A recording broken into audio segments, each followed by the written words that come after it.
السلام علیکم ورحمۃ اللہ وبرکاتہ۔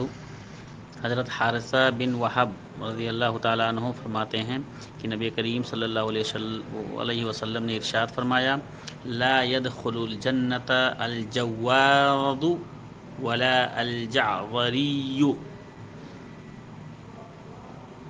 کہ اللہ کے رسول صلی اللہ علیہ وسلم نے ارشاد فرمایا کہ جواز اور جعذری یعنی متکبر اور بخیل بدخلق آدمی جنت میں نہیں جائے گا۔ قال والجواز الغلیظ الفظ، سخت قسم کا آدمی، سخت بدترین آدمی یہ جواز ہے۔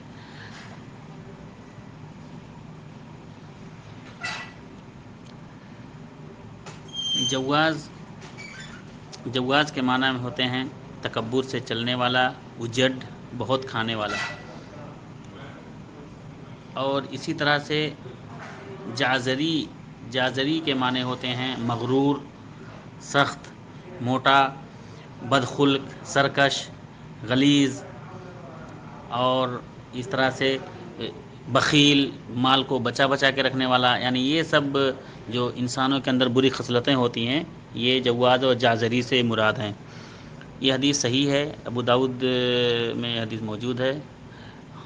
ہم تمام لوگوں کو چاہیے کہ بدخلقی سے اور تکبر سے، اسی طرح سے گھمنڈ سے، بخیلی سے، ان تمام خصلتوں سے بچیں۔ السلام علیکم ورحمۃ اللہ وبرکاتہ۔